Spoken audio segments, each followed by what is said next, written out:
Our first mystery tonight, the lost princes in the tower, when royal blood simply vanished. Hey friends, tonight we're diving into something a little darker. Plagues, curses, and vanishing royalty. Welcome to the side of the Middle Ages that didn't make it into the fairy tales. Forget the castles and chivalry Hollywood sold you real medieval life. Most of us wouldn't last a single day. So before we sink too deep into the shadows, take a second to like and subscribe, but only if you genuinely enjoy this kind of thing.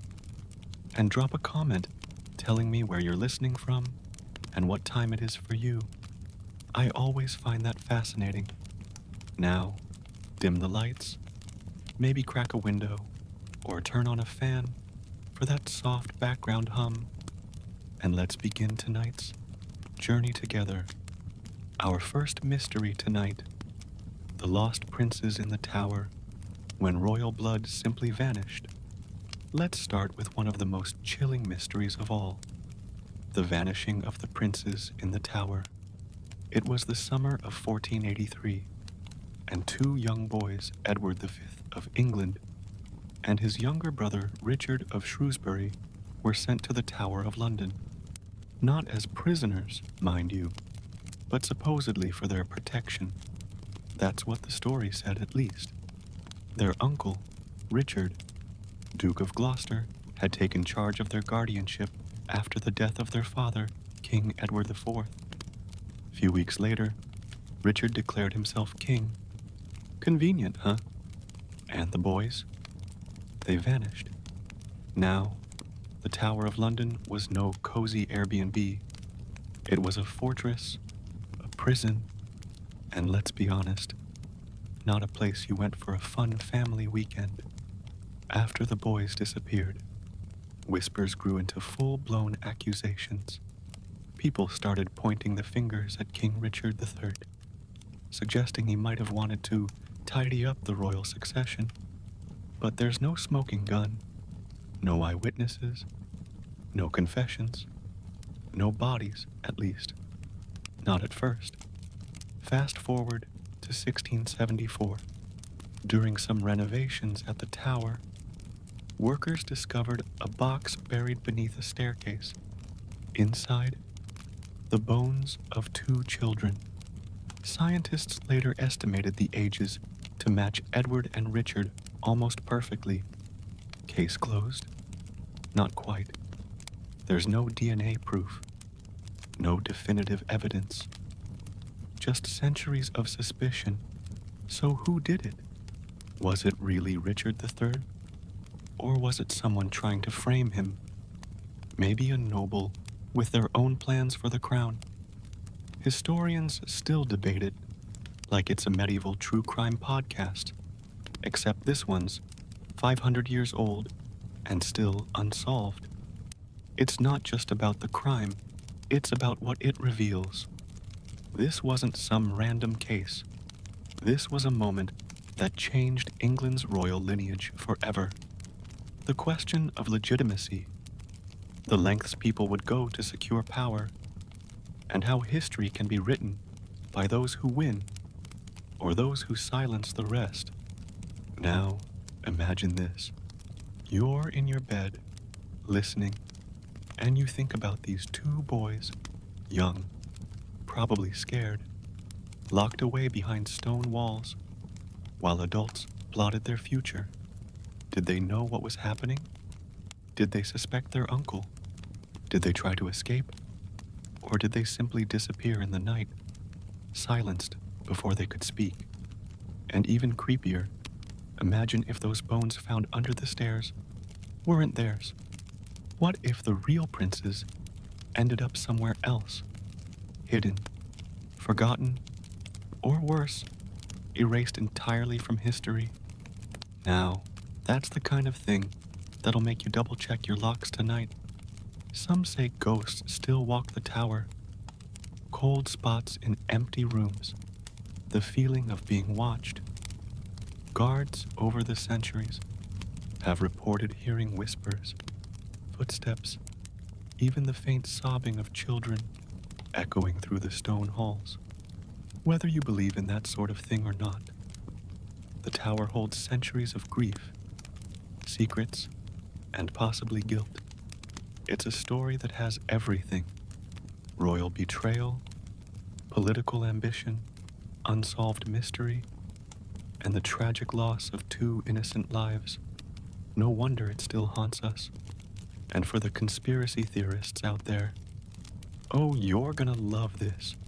There are even claims that the boys were never killed, that they were smuggled out and lived their lives in secret. One theory even claims Edward grew up and became a bricklayer. Another says they were taken to Burgundy, France, and quietly raised in exile. As much as I love a good plot twist, these theories lack serious evidence. But hey, they make for great bedtime speculation. Books, movies, documentaries, they all try to piece together the puzzle. But maybe that's the magic of it. Maybe not knowing is what keeps us coming back. The silence of the tower still echoes centuries later. And the boys in the walls, whether real or imagined, still keep their secrets. The mystery of the princes also mirrors a timeless fear: the disappearance of children, especially when they are symbolic of hope, legacy, or future. It's a theme that shows up in folklore and legend across every culture, from the Pied Piper of Hamelin to fairy tales where children are spirited away by dark forces.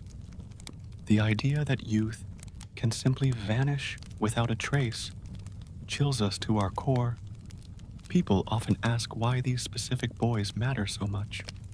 After all, hundreds of royal children have lived and died without global mystery surrounding them. But this case? This one was special. It came at a pivotal time in English history. The Wars of the Roses had thrown the country into chaos, and the princes represented a fragile line of peace. Their disappearance reopened wounds that were barely healing. And here's the weird part: their story didn't end with the discovery of the bones. In the centuries since, several people have come forward claiming to be one of the lost princes. Some had supporters, others didn't. One was even executed after attempting to rally support to retake the throne. Were they imposters? Deluded? Or were they telling the truth? You'd think, in an age of CE and DNA testing, we'd have the answers by now. But nope. Those bones found in the tower were buried in Westminster Abbey, and requests to test them have been blocked repeatedly. That's right. Modern science could solve the case, but red tape, tradition, and royal hesitation keep the mystery alive. And perhaps that's how they want it. After all, an unsolved mystery keeps people intrigued. It keeps books selling, documentaries watched, and castles visited. There's a certain tourism in tragedy, and the princes in the tower have become ghostly tour guides of England's blood-soaked royal history. So, as you lie there tonight, hearing the creaks of your own home settle into darkness, remember that the Tower of London stands, stone and silent, holding on to secrets it refuses to give up. And somewhere, maybe just outside the edge of history's light, two small shadows still wander, waiting to be heard. Before we leave the tower behind, here's one more thought. In our modern world, where cameras are everywhere and a GPS chip can track your every step, we often assume that mystery is dead, that nothing can disappear anymore. But stories like this one remind us that some truths are just out of reach, not because we lack the tools, but because time itself has buried them too deep. And maybe that's why we're drawn to tales like this. We don't just want to know what happened. We want to feel the chill of the unknown. We want to sit in the dark and wonder, because deep down, there's something comforting in a good old-fashioned mystery, especially one that refuses to die. And with that, take a breath. Maybe pull your blanket up a little tighter, because what's coming next is going to take us even deeper into the forgotten corners of the medieval world. But before we do, take a second to reflect on how this kind of story persists. Across the world, cultures are filled with tales of young royalty lost to betrayal or vanishing in the face of looming power. Japan has its lost heirs. The Middle East speaks of sultans' children spirited away in the night, and even American urban legends whisper of missing children with noble destinies. The story of Edward and Richard might be rooted in English soil, but its heartbeat is universal. And think about the setting, the Tower of London. It's more than stone and mortar. It's a character in its own right. It has seen blood spill in silence, and secrets echo off its walls. It has endured through rebellions, regime changes, plagues, and restorations. And yet, the most haunting thing it holds isn't the memory of war or execution. It's the silence left behind by two boys who were supposed to rule. If ghosts do exist, if stories leave imprints on places, then that tower must be heavy with sorrow. Every crack in its stone could be holding a scream no one heard. Every corridor may echo with a cry history refused to record, and we centuries later are the ones still listening for it. So, next time you visit a castle, walk through a historic ruin, or even read a simple plaque on an old stone wall, remember, there are stories that were never told, names that were never spoken again, and mysteries that were never meant to be solved. Now, ready to uncover the next one? Our second mystery tonight, the Templar treasure, the fortune that vanished into legend. Hey friends, welcome back to the quiet end of the night where the world softens and stories come to life. I hope you're warm, comfortable, and maybe just a little curious, because this next tale is one that has puzzled historians, adventurers, and conspiracy theorists for centuries. It's got secret vaults, sudden arrests, coded messages, and maybe even a curse or two. Tonight, we're talking about the fabled lost treasure of the Knights Templar. Now, if you've ever played Assassin's Creed, watched Indiana Jones, or read the Da Vinci Code, you've already brushed up against this legend. The Knights Templar warrior monks, sworn to protect Christian pilgrims during the Crusades, weren't just fearless on the battlefield. They also became one of the most powerful and wealthy organizations in medieval Europe. And that's where things start to get suspicious. Picture it the 12th and 13th centuries. While everyone else is worrying about famine, plague, and not dying in battle, the Templars are out here building massive fortresses, owning land across continents, and most interestingly, running a kind of medieval banking system. That's right. You could deposit money in London and withdraw it in Jerusalem. Sounds a bit ahead of its time, doesn't it? With all this money moving around, it's no wonder that rumors of treasure started swirling. But here's the thing in 1307. On Friday the 13th, yes, that's where the superstition comes from, King Philip IV of France ordered the mass arrest of the Templars. He accused them of heresy, blasphemy, and about a dozen other things that sound suspiciously made up. Why? Because he was broke, seriously broke, and the Templars had a fortune. Thousands of knights were arrested, many were tortured, Some confessed under duress, others were burned at the stake. Their Grand Master, Jacques de Molay, was executed in 1314. But here's the part that no one can explain. The treasure vanished.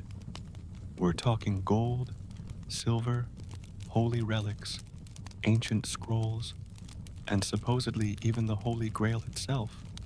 All gone. Poof. Not a single chest was ever recovered.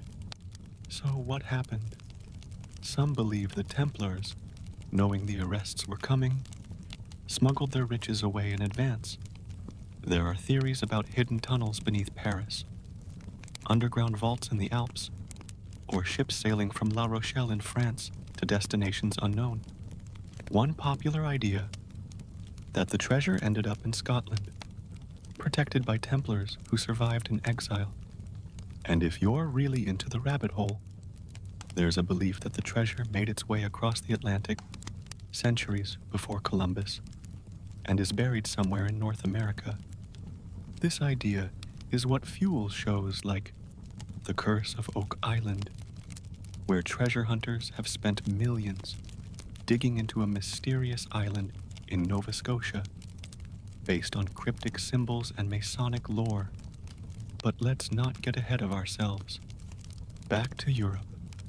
In the centuries following the Templars' dissolution, new groups claimed to have descended from them, like the Freemasons. These secret societies, filled with rituals, symbols, and encrypted knowledge, all seem to echo Templar origins. Coincidence? Or did the legacy and the treasure live on in secret? And here's something that makes you go, After the Templars were wiped out in France, not all of their branches were dismantled.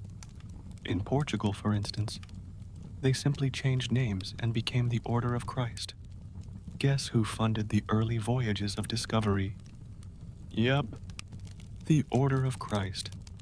Which means, theoretically, the Templar treasure could have helped launch the Age of Exploration. Suddenly, that map of buried gold doesn't sound so crazy. Of course, skeptics argue the treasure never existed at all. They say it was just exaggerated rumors, blown out of proportion by enemies, and later romanticized by writers. But come on, you don't become medieval Europe's richest brotherhood without accumulating it. At least a little shiny stuff. Even modern-day archaeologists are still chasing shadows. Every now and then, someone announces a find. A buried Templar sword here, a sealed scroll there. But the sole one, the hoard that would confirm centuries of speculation, continues to elude us. And maybe that's for the best, because treasure stories aren't really about gold. They're about mystery, hope, and the thrill of the unknown. They remind us that even in a world saturated with answers, there are still questions too stubborn to be solved. One thing that keeps the legend so alive is how widespread the symbols are. The Templar cross appears in churches, on ancient manuscripts, etched into stone near coastal fortresses. It's almost as if they wanted to leave breadcrumbs, clues hidden in plain sight for those clever or crazy enough to follow them. There are even entire towns rumored to have been built over Templar foundations. Local legends speak of knights who arrived one night, built something in secret, and vanished before sunrise. Sounds like something out of a movie, right? But these legends persist, and they often emerge in the strangest places. Romania, Turkey, even parts of Brazil. It's as if the myth has no borders. And then there's the Vatican. Some theorists, and I emphasize theorists, believe that the Church has kept Templar documents hidden in its vast archives. Blueprints, treasure maps, even confessions that could rewrite history. Whether that's true or not, the very idea that such secrets might exist in locked vaults beneath Rome adds fuel to the fire. It's the kind of story that makes you want to put on a cloak and start decoding Latin inscriptions. The treasure might be gone. It might be hidden. It might never have existed. But the real wealth of the Templars lies in how their story has endured. Few medieval groups have captivated the modern imagination so completely, and maybe that's the real legacy, the gift of a mystery that continues to inspire us to question, to search, and to dream. So tonight, as you fall asleep, picture a moonlit hill somewhere far away. A shovel strikes something hard beneath the soil. A breathless moment. A glint of gold. Maybe it's real. Maybe it's just a story. But either way, the legend of the Templar treasure lives on, and we're all still searching. Now, are you ready for the next medieval riddle? It's unlike anything you've heard so far. But just before we leave the Templars behind, let's linger on one final mystery. Some believe the treasure isn't gold or jewels at all.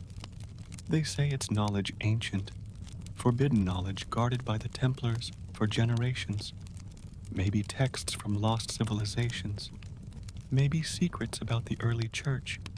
Some whisper that they had maps of lands, long forgotten, cures for diseases that only resurfaced centuries later, or technology that could rewrite everything we know about the past. It sounds far-fetched, but again, so does a secret banking network in the 1200s.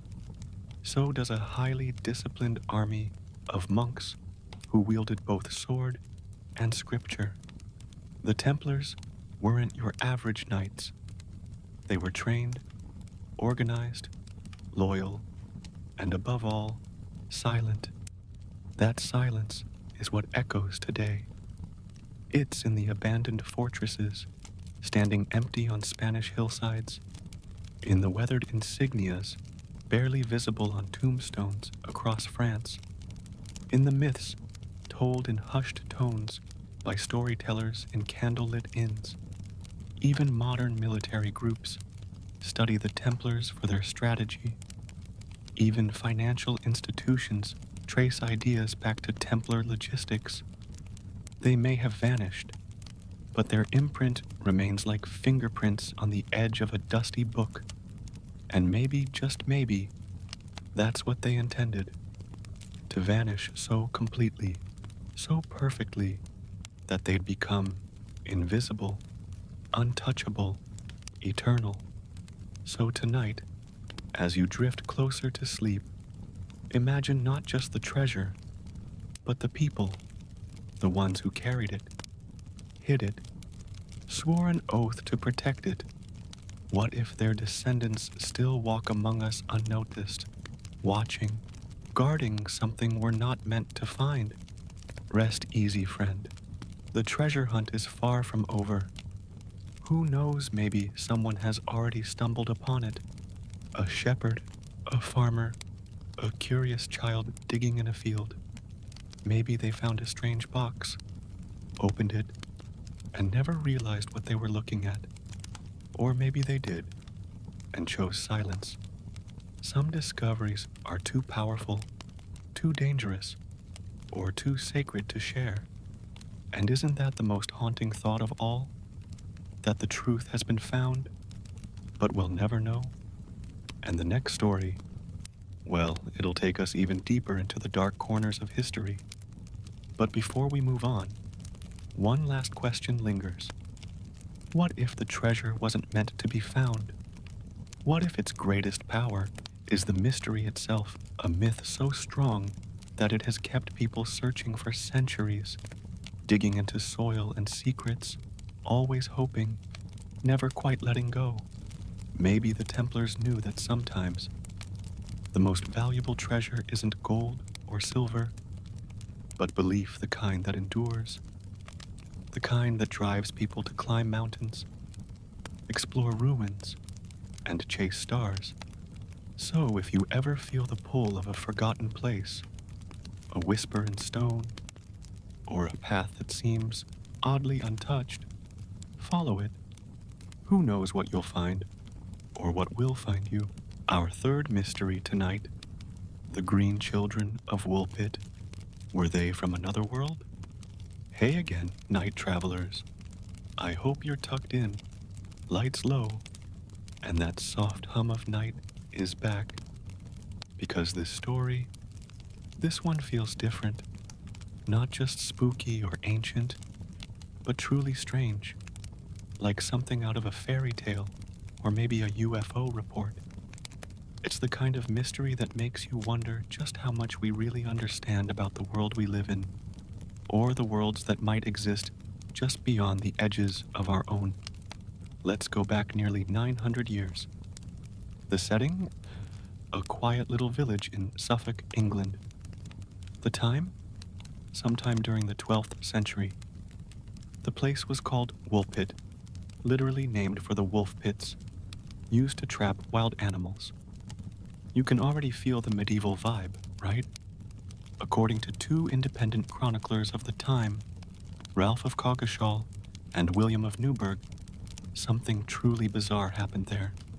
One day, villagers discovered two children near the wolf pits, a boy and a girl. They were wearing strange clothes, made of unfamiliar materials. They spoke a language no one could understand, and their skin, it was green, not sickly pale, not bruised or sunburnt. Green, like leaves in spring. The villagers were obviously stunned. They tried to speak with the children, but nothing they said was understood. Even attempts to feed them failed at first, until the kids saw some green beans and lit up like they'd found a slice of home. For days, they refused anything else. The boy, sadly, didn't last long. He grew weak and passed away. But the girl lived. As time passed, her skin lost its green tint, and she began to learn English. And when she finally could explain who she was and where they came from, well, that's when things got weird. Like, weird. She claimed they came from a place called St. Martin's Land, a world where everything was green, the plants, the people, even the light. She said it was twilight all the time, and that they lived underground. According to her, they and her brother were tending their father's flock when they heard a strange sound like bells and suddenly found themselves in Woolpit. A rift? A portal? No one knew. Now, here's where the theories start rolling in. Some historians chalk it up to folklore, a symbolic story about outsiders, immigrants, or maybe even orphans. Others suggest the children might have been Flemish, displaced by war, sick from malnutrition, or chlorosis, which can turn the skin green. It's a decent theory until you remember that language part. They supposedly didn't understand any English or any other known tongue. And then there's the green skin. Two children, the same color, with a shared bizarre origin story. That's not exactly your average medieval tale. Then come the sci-fi crowd. You know, the ones who perk up at any mention of glowing skin or lost languages. To them, this is proof of interdimensional travelers, or alien children caught in some temporal flux. And honestly, once you hear the girl describe a dim world, lit in twilight and accessed by a tunnel, it doesn't sound entirely impossible. Even more grounded folks find the story hard to ignore. It's just too detailed, too consistent across two separate chroniclers. Neither one is known for writing fantasy, and yet, there it is documented, strange, and still unexplained. And here's the real kicker. The girl grew up. She lived a normal life in England, worked in service, and married a local man. That's it. She just blended into society, like a chapter that closed without a final paragraph. So, what do we do with a story like this? Was it a folk tale spun from the fears of a medieval village? A sad case of displaced refugees, turned myth by time? Or a real brush with something we still don't understand? No matter the answer, the story of the green children still lingers like a whisper in the hedgerows, a riddle wrapped in moss. What makes this tale so compelling is that it doesn't rely on violence, power, or grand events. It's quiet, subtle, mysterious in the way that nature is mysterious. And maybe that's why it's so haunting, because it leaves room for the unknown, for the idea that something beyond explanation could simply appear, be witnessed, and then vanish again. And think about this. If the villagers had turned them away, if they hadn't offered food or shelter, would the story have survived? Or would it have been nothing more than a strange sighting that faded into rumor? Instead, it became part of the cultural fabric. It was written down, remembered, which makes you wonder, how many other stories like this were lost because no one cared enough to listen? In a way, the green children are not just a mystery, they're a mirror. They reflect our curiosity, our fear of the unknown, and our deep desire to find meaning in the unexplained. Whether they were from another land, another world, or just another forgotten corner of medieval Europe, their story continues to shine like a faint green light in the dark. So tonight, as you drift off, picture two small figures standing on the edge of a forest, their hands clasped, their eyes wide, their clothes unlike anything you've ever seen, and their skin green as the leaves above them, waiting for someone to see them. Let's move on now. But what comes next might make you question everything you think you know about writing, science, and logic itself. But let's not rush away too quickly. What happened to that girl in her later years? We may never know in full, but some local accounts suggest she was always different, quiet, introspective. Some said she preferred to be outside at dusk, as if something in the half-light felt more natural to her. A few even claimed she could sense things before they happened: weather shifts, animal movements, the sudden moods of people around her.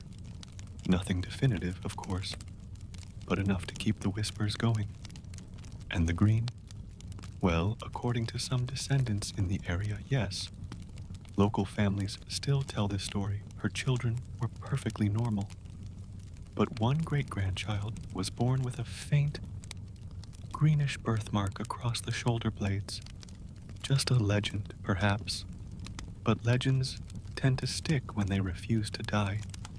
There's also the matter of the bells. Remember? She said she heard bells before they arrived in Woolpit. Historians have puzzled over this detail. Some say it was a metaphor. Others believe it refers to church bells, or even underground chimes used in mining regions. But a few fringe researchers think the tools are the key. They speculate that the sound could have been the vibration of a dimensional shift, the tone of two realities brushing against one another. Again, it's out there, but so is this story. The deeper you go, the more this tale starts to feel like something layered, not just a weird moment in time, but a pocket of truth wrapped in riddles. Think of it like a myth that lives just close enough to reality that you can't quite dismiss it, but you also can't quite confirm it. It teases the edges of our understanding, and in doing so, it lives forever. So if someday, on a foggy walk in a quiet wood, you hear something strange, a soft voice in a language you don't know, or bells with no visible source, maybe don't run, maybe look, maybe listen. Because just beyond what we call reality, someone might be watching back. And maybe, just maybe, these stories survive not because they explain something, but because they don't. Because they sit in that rare space where logic falls away and imagination takes the lead. They remind us that history isn't just made of kings and battles, but of whispers, shadows, and the impossible things that refuse to be forgotten. There are old tales told in parts of Eastern Europe that sound suspiciously similar. Children with strange skin, found in forests, speaking no known words. Are they all rooted in the same phenomenon? Or is it simply that humanity has always known there's more out there, more than fields and cities, more than books and science? Some folklorists suggest the green children of Woolpit were part of a much older myth cycle, one that dates back to pre-Christian beliefs about fair folk, or changelings beings who slip between worlds. That makes the story even more fascinating. Is it the last echo of a pagan worldview, reinterpreted by medieval scribes? Or did something truly otherworldly happen in that quiet corner of England? Either way, it lingers. In modern times, artists, musicians, and writers still draw on the green children as symbols of alienation, wonder, and the unknown. Paintings, songs, and novels retell their story. They've been featured in science fiction and horror alike forever, caught between worlds, never quite explained. And that's probably how they'd want it. Our fourth mystery tonight, the Voynich manuscript, the book that defies all logic. Hey there, late-night thinkers. If you've ever looked at a puzzle so strange, so maddening, that you started questioning your own sanity, you're going to love this one. Because tonight, we're diving into what's arguably the most baffling book in history. No title, no author, no known language, no explanation. It's called the Voynich manuscript.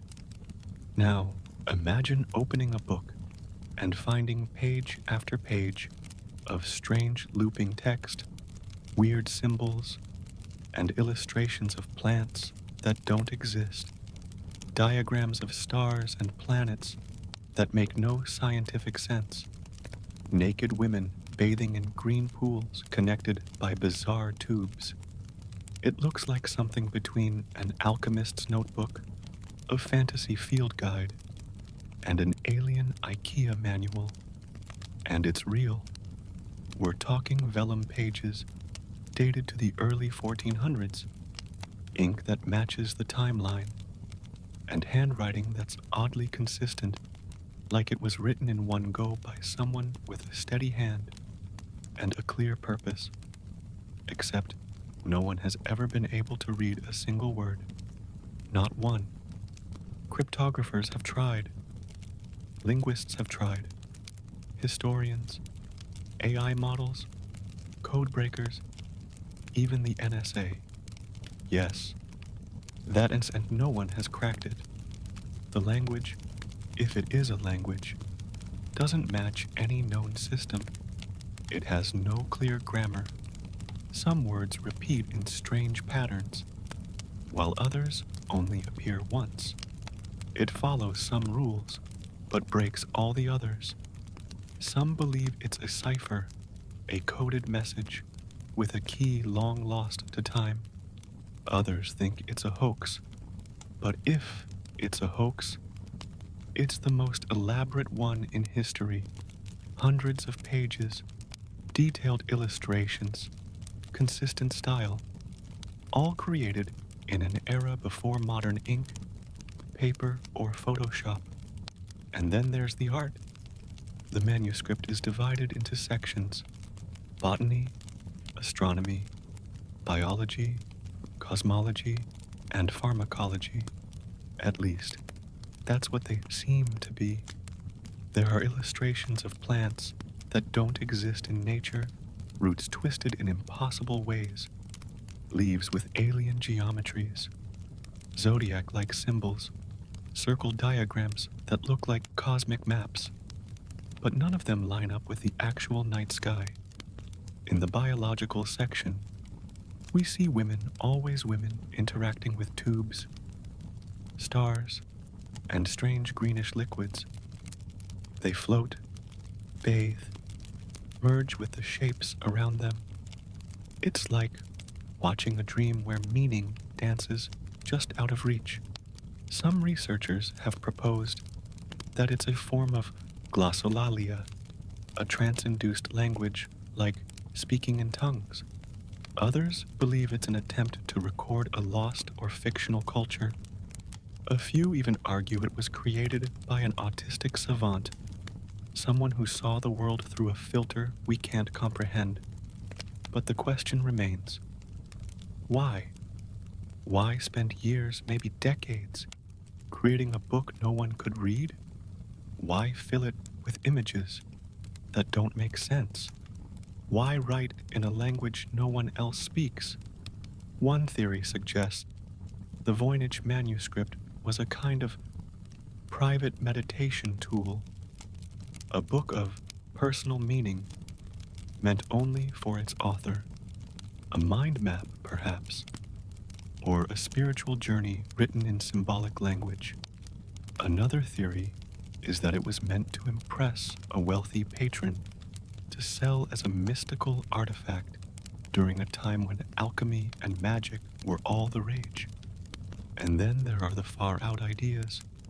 Some think it's from another world not forged on Earth at all, that it's written in an alien language and contains advanced knowledge lost to time or hidden from humanity. And while that might sound wild, remember, we've been staring at this book for centuries, and we're no closer to an answer. The manuscript was rediscovered in 1912 by a rare book dealer named Wilfred Voynich, and since then, it's passed through collectors, universities, and hands, both reverent and skeptical. It now lives at Yale University's Beinecke Library, sealed behind glass, studied by thousands, understood by none. And here's the most haunting part. Every time someone thinks they've found a breakthrough, the manuscript pushes back. Patterns dissolve. Theories fall apart. It's as if the book is actively resisting interpretation, as if it wants to remain a mystery. And maybe that's its purpose. Maybe the point of the Voynich manuscript isn't to be solved, but to remind us that not everything has to make sense, that there's still wonder in not knowing. So tonight, as you close your eyes, imagine holding that book in your hands, the weight of its pages, the scent of ancient parchment, the script that flows like music from another dimension, and ask yourself, what if the answers were never meant for us? Up next, we'll dive into a mystery buried not in ink, but in silence where a tomb remains empty and a legend waits to be uncovered. But before we close the book, pun intended, let's linger just a little longer.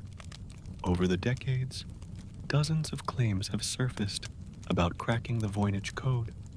Some have suggested it's a form of medieval shorthand.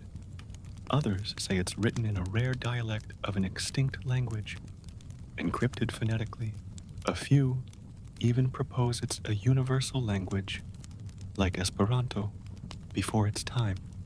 Each time a new theory arises, it dominates the headlines for a week, then quietly vanishes when it proves no more helpful than the last. And let's not forget the digital age. In recent years, computer scientists have thrown machine learning at the manuscript, trying to identify word frequencies. statistical anomalies, even comparing it to Wikipedia entries in every known language, and yet, still nothing. If it's gibberish, it's incredibly disciplined gibberish.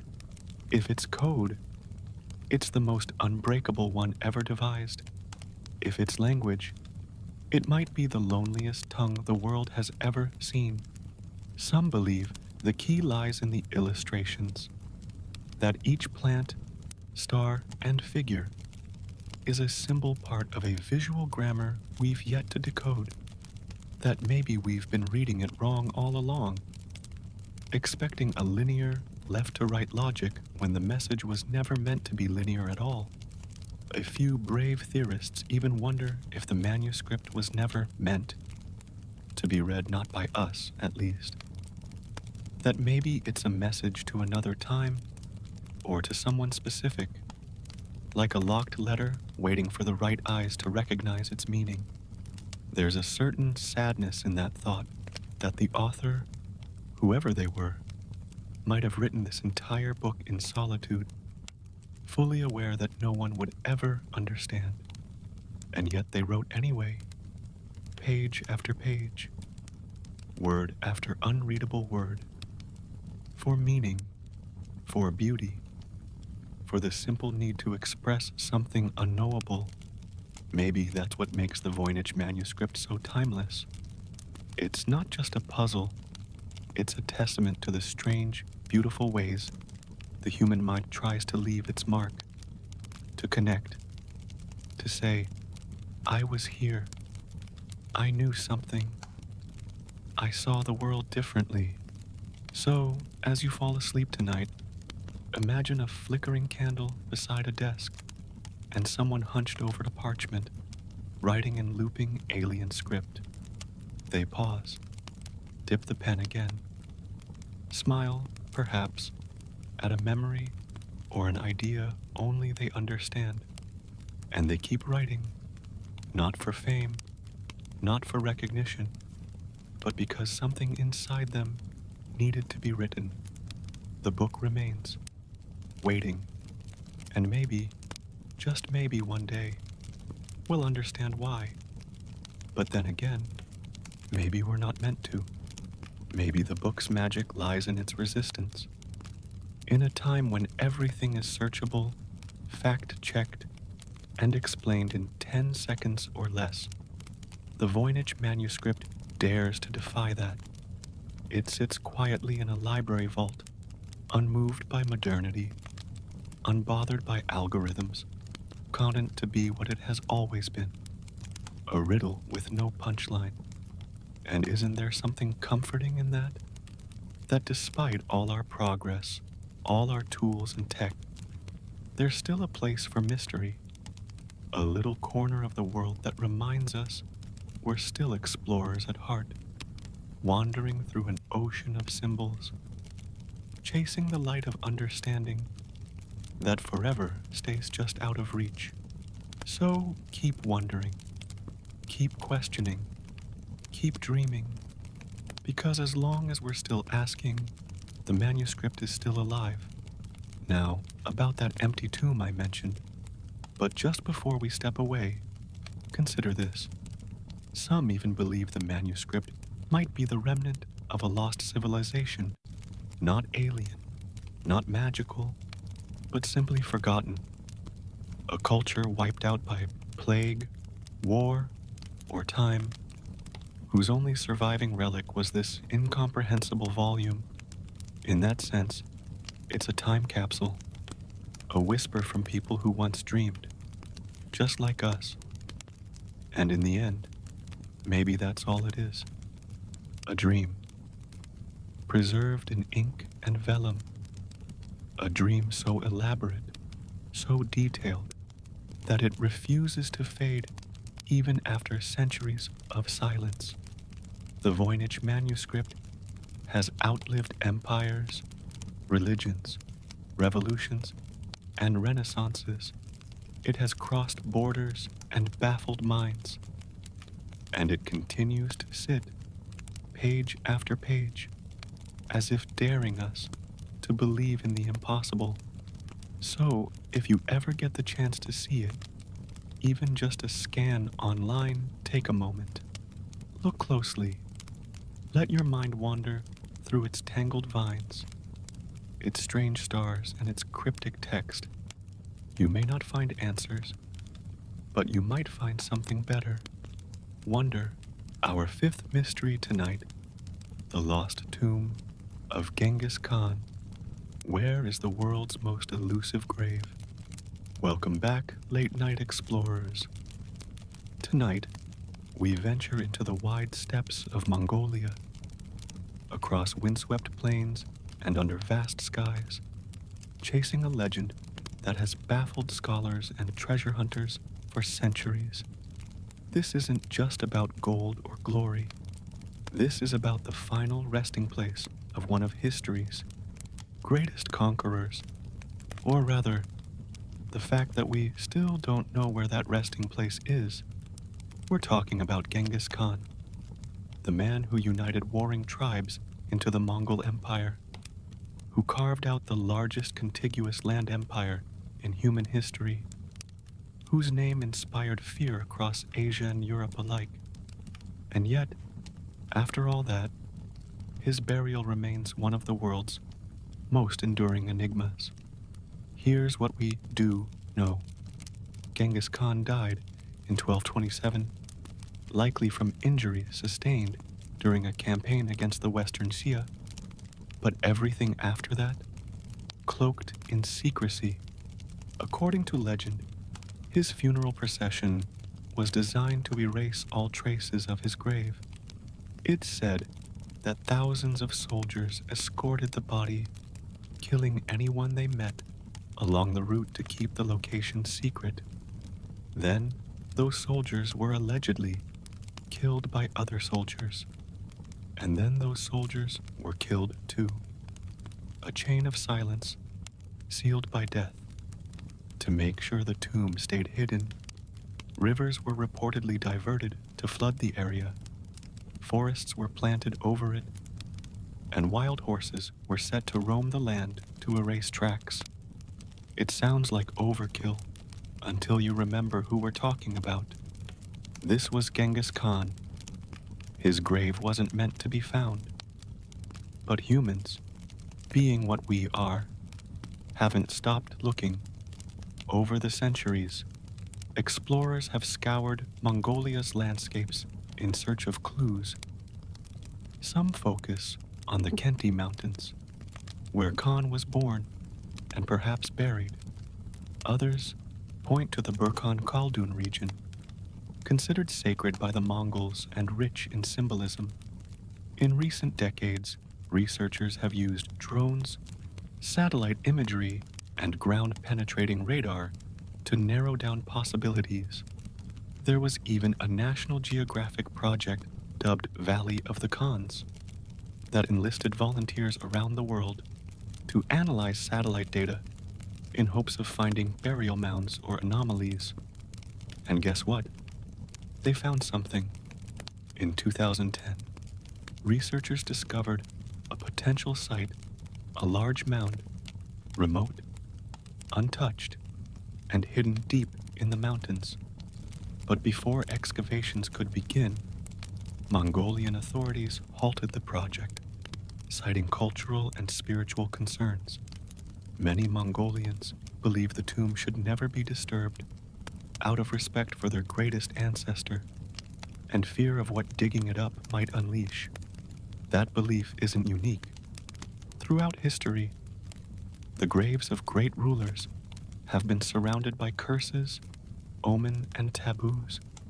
Think of Tutankhamun's tomb and the tales of misfortune that followed its opening. What if Genghis Khan's tomb carries a similar warning? Then again, others argue that revealing the tomb could offer invaluable historical insights. It might contain artifacts, writings, or even the true story of the man behind the myth. We could finally know what he looked like, what he wore, how he saw himself. But that's if the tomb exists at all.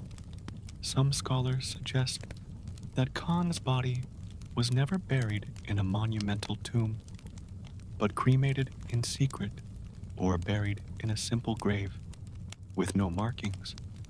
That the real goal wasn't to hide riches, but to erase the physical presence of the man, to make him legend. Still, the theories keep coming.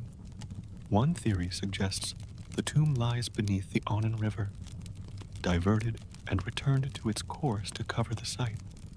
Another claims the body was buried with 40 virgin girls and 40 horses, and guarded by deadly traps designed to kill any future intruders. And then there's the tech twist. What if the tomb is protected not by curses, but by clever engineering? Pressure-triggered collapses, false chambers, even poisons designed to activate centuries later. Sounds far-fetched, right? But the Mongols weren't known for half measures. So tonight, picture the Great Plains under moonlight. Imagine a stretch of land so ordinary, so quiet, that no one suspects the history sleeping beneath it. A mound covered in grass, a stand of trees planted long ago, wind blowing over the bones of an empire. Maybe we'll find it someday. Maybe we won't. But until then, the tomb of Genghis Khan remains the world's greatest unmarked grave and one of its most compelling mysteries. Next, we'll turn to something far more unsettling. When joy became a plague and dancing turned deadly. But before we turn the page, let's take a moment to appreciate what this mystery really represents. Because this isn't just about finding a grave. It's about the universal human desire to trace our history, to understand the lives and deaths of those who shaped the world we live in. In Mongolia, Genghis Khan isn't just a historical figure. He's a symbol, a national icon, a founding father. His presence is felt in the language, the monuments, even the currency. And yet, his absence, his missing tomb, might be just as important. There's something poetic about it, isn't there? That the man who conquered more land than anyone else might have chosen to vanish from it completely. To leave no stone, no statue, no mausoleum, just legend. And maybe that was the point. Some historians believe Khan knew exactly what he was doing, that he orchestrated the secrecy around his death to protect not only his remains, but the idea of himself, a leader who belonged to no place, a spirit of the steppe, as untethered and unstoppable in death as he was in life. And still, technology marches on. New scanning methods are being tested, new models developed. Scholars are digitizing ancient Mongolian texts, hoping a clue might be buried in a forgotten paragraph. Even genetic studies have been proposed tracing living descendants and mapping burial traditions to narrow the search. Yet with each discovery comes hesitation. If the tomb is found, should it be opened or left untouched? Should the world know what lies within, or honor the silence Genghis Khan demanded? It's a moral puzzle wrapped in an archaeological one. And then there's another possibility, a more spiritual one, that the tomb has already been found, that someone, somewhere, stumbled across it and said nothing, out of respect, out of fear, or because, in that moment, they understood something the rest of us are still struggling to learn, that some stories are stronger when they remain untold. So tonight, as you lie in bed and the wind outside brushes against the window pane, think of a rider crossing the steppe alone, cloaked in furs, a banner trailing behind him, dust rising from hooves, And far beyond the horizon, somewhere beneath the grass, the echo of a legend sleeping soundly, waiting for no one. And with that, we leave the Khan to his rest. But let's not forget one final layer, the Mongolian people's own connection to the legend. For many, Genghis Khan is more than a historical giant. He's a spiritual guide. Pilgrimages are still made to sacred sites associated with his life. Some say prayers to him in times of need.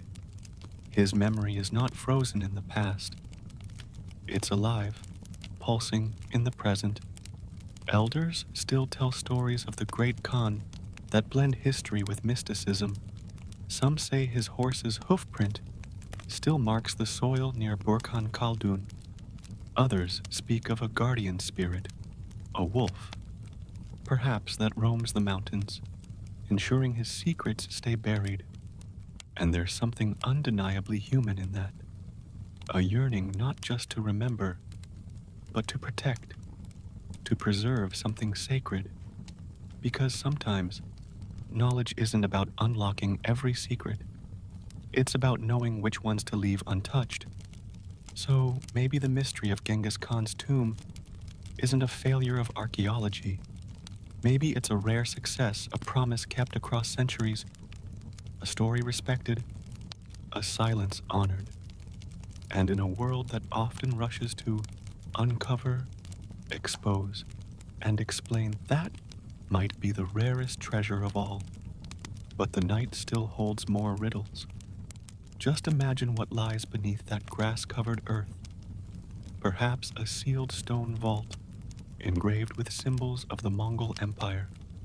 Perhaps golden armor, untouched by time. Perhaps nothing at all, but a pile of stones, humble, anonymous, and exactly what he wanted. And what if it's not just a tomb, but a message? One last move by a master strategist. A challenge not to find him, but to not find him. To accept that some legacies aren't built on monuments, but on mystery. That's what separates this mystery from all the others. It's not just unsolved, it's protected. Guarded not just by earth and stone, but by belief. A belief passed from generation to generation that the great Khan's rest must never be disturbed. And maybe that's the real discovery, that in the age of instant answers, the true treasures are the questions we choose not to answer. Now, finally, let's return to Europe, to a story where music turned into madness and feet could not stop moving.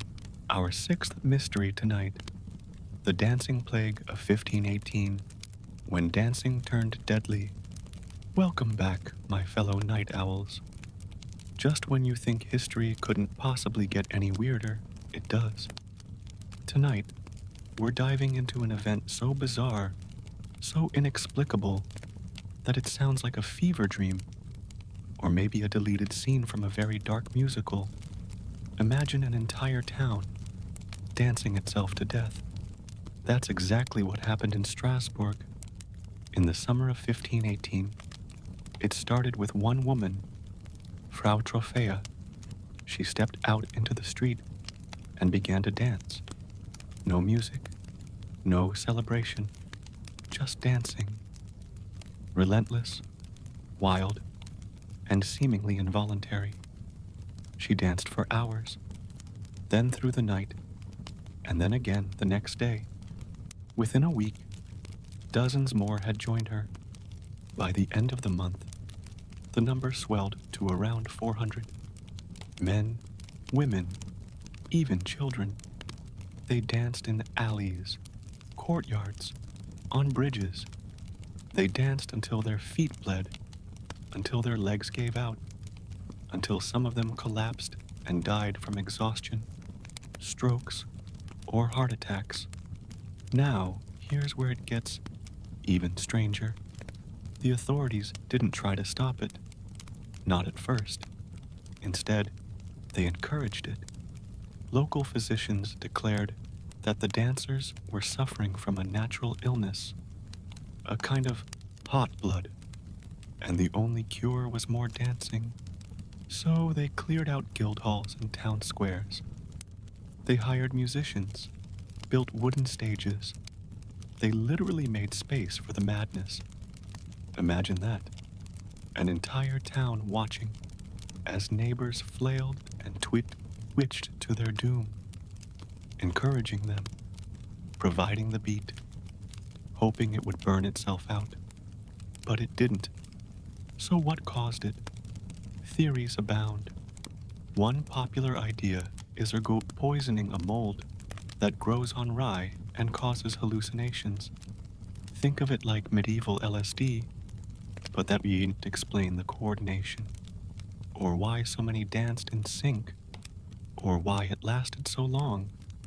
Another theory suggests mass psychogenic illness, a collective hysteria brought on by stress.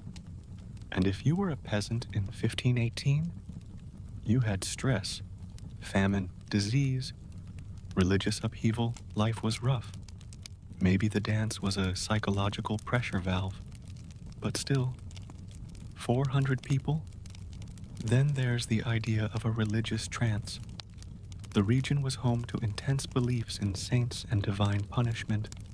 Some thought they were cursed, perhaps by Saint Vitus, patron saint of dancers and epileptics. Maybe they danced out of fear, or faith, or both. Whatever the cause, it stopped as mysteriously as it started. Within 2 months, the dancing faded.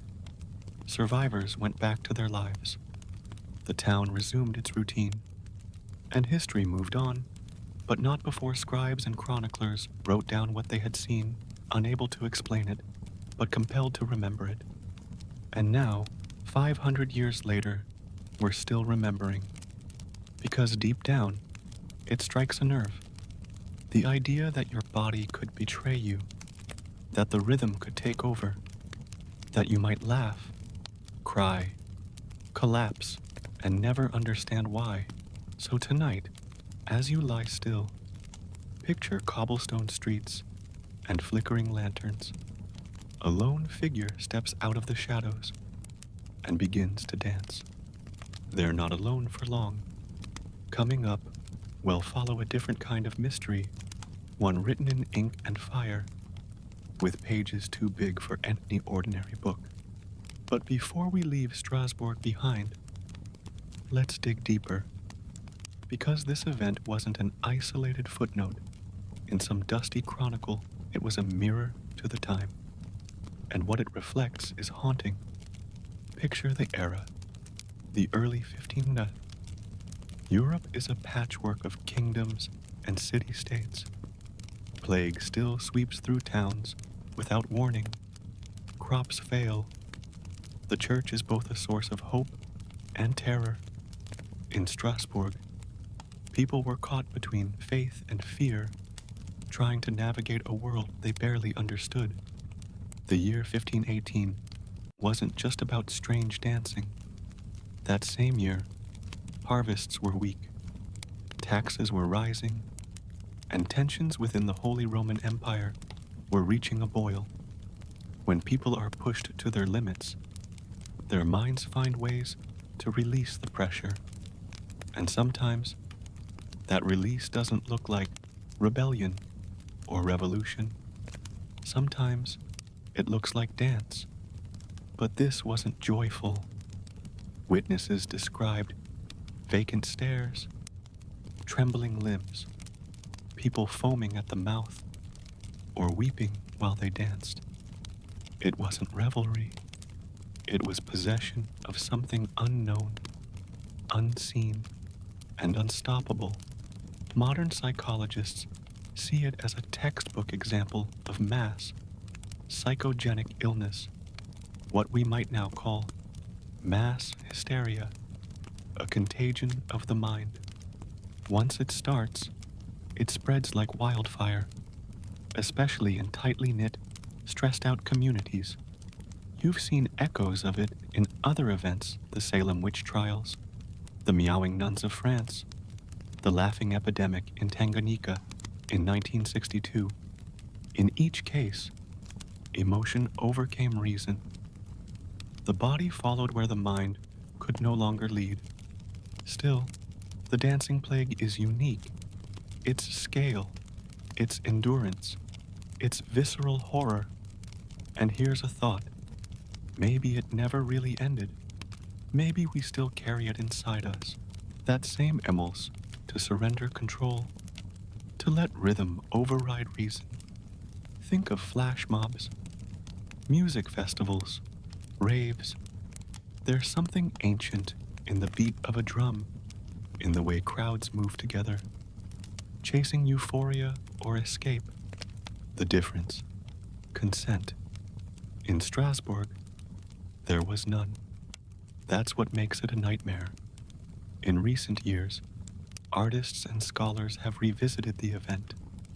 There are paintings, plays, novels, even dance pieces that reenact the plague. Because even if we can't explain it, we can't stop thinking about it. It lingers. Maybe because it forces us to ask, what would we do if our own body stopped listening? What would we do if fear, grief, or hope cracked the surface of normal life and something broke free? The dancing plague is more than a mystery.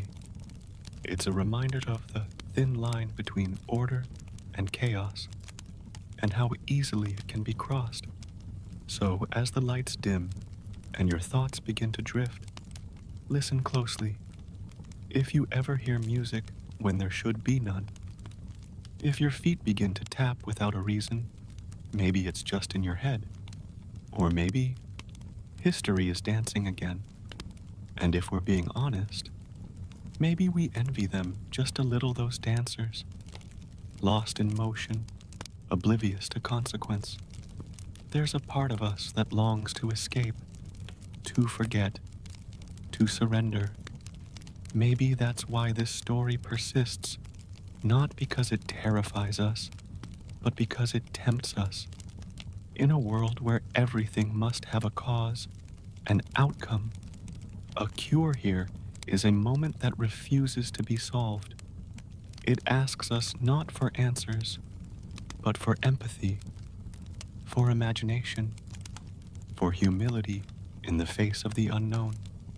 Because what happened in 1518 wasn't just a glitch in the brain or a curse from above. It was a warning that when enough pressure builds, the body speaks. And sometimes it sings, and sometimes it dances. So next time you feel a rhythm tug at your spine, or your foot tapping out a tune you don't remember hearing, take a moment. Wonder. Don't explain. Lean into the mystery. You might not be alone on the floor after all. And if the dancing plague teaches us anything, it's this. Not all epidemics wear the face of disease. Some wear a smile, a sway, a sudden shuffle. They catch us not with fever, but with rhythm. And they remind us brutally and beautifully that no matter how much we think we understand about the human mind, the soul has secrets it keeps even from us.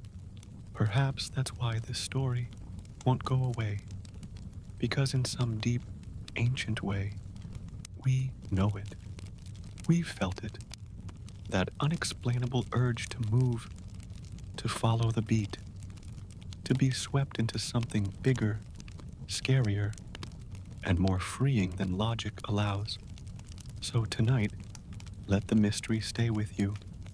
Let it haunt your silence and echo in your heartbeat. History doesn't just live in books. Sometimes it lives in footsteps. And just maybe, that's the part that frightens us most. Not the dancing itself, but how easily it began. One woman, one moment, a twitch, a tremble, a step, and then a flood. That's all it took to unlock something primal in an entire town. That's all it ever takes. Because the line between order and chaos is thin, almost imperceptible, like the first note of a forgotten song. Maybe you've felt it yourself, during a thunderstorm, in the pulse of a crowded room, when a sudden silence falls and your heart races for no reason. That's where the dancing plague still lives. Not in the history books, but in our nerves, our instincts, our shadows. So if the day ever comes when someone nearby starts to sway, and the air feels charged, and the world shifts, don't look away. You're part of the story now. And isn't that the most unsettling part? That it could start again, not with a scream or a shout, but with a shuffle, a tapping foot in a quiet kitchen, a crowd that moves a little too perfectly in sync, a song that feels too familiar, even though you've never heard it before. Because the greatest mysteries don't just live in books or ruins. They live in patterns, in rhythms, in the moments that skip logic entirely. And maybe the dancing plague wasn't just an event. Maybe it was an invitation, one the world has yet to decline. So rest easy tonight, but not too easy. Keep one ear open, one foot still. The music might start again when you least expect it. Our seventh mystery tonight: the Devil's Bible, the Codex Gigas, and the page that shouldn't exist. Good evening, night seekers. Tonight, we turn a page, quite literally, into one of the most haunted books in existence. A manuscript so massive, so strange, that it's been called the work of the devil himself. This isn't just about what's written in it. It's about how it was written, and what was added that still sends shivers down spines. Let's talk about the Codex Gigas. The name means giant book, and it's not an exaggeration. This medieval manuscript is nearly 90 centimeters tall. That's almost 3 feet, weighs over 75 kilograms, and contains more than 300 pages made from the skins of 160 animals. It was created in the early 13th century in a Benedictine monastery in Bohemia, which is now part of the Czech Republic. Inside, you'll find the Old and New Testaments, medical treatises, magical spells, a calendar, necromantic incantations, recipes, and strange illustrations. It's a bizarre mashup of sacred, scientific, and occult knowledge, like a medieval Wikipedia, but bound in skin. And then there's the page. About halfway through the codex is a full-page portrait of the devil. Not a symbolic doodle, not a warning in the margins, an actual, center-stage depiction of the Prince of Darkness himself, horned, crouched, green-eyed, grinning, alone on the page. Why? That's where the legend begins. According to lore, the manuscript was created by a single monk, a scribe who broke his vows and was sentenced to be walled up alive. To escape his fate, he promised to create a book containing all human knowledge in a single night. As the hours ticked by and the task proved impossible, the monk, in desperation, made a pact with Satan. In exchange for his soul, the devil completed the manuscript, and as a thank you, the monk added his portrait. Now, is that true? Probably not. But here's the creepy part. Modern experts have studied the calligraphy, the spacing, the ink, and they agree the entire manuscript appears to have been written by a single hand. No variations in style, no corrections, no visible mistakes, and it would have taken decades. Who would dedicate their life to such a thing? And why include exorcisms and demonology next to Bible verses and healing tonics? Why, in the middle of it all, insert the devil's grinning face? Theories range from the symbolic to the psychological. Some say the devil was placed as a warning, a reminder of sin. Others say it was a reflection of the monk's inner torment, a man balancing salvation and damnation, one page at a time. But there's also something else. The book has been cursed. Over the centuries, it's passed through hands of kings, thieves, and scholars. It survived wars, fires, even being looted by the Swedish army.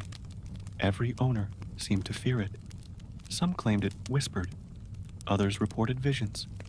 And when Prague caught fire in 1648, the library that housed the codex was one of the few buildings left standing.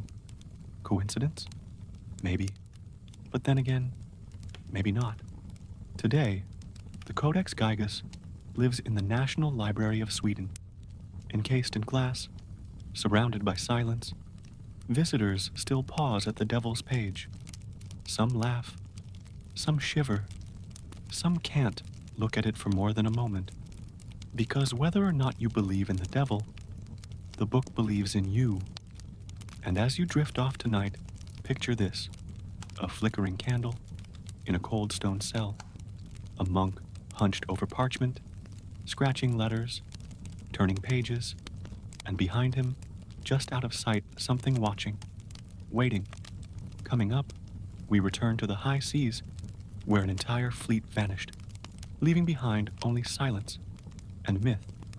But before we sail away, let's ask something deeper.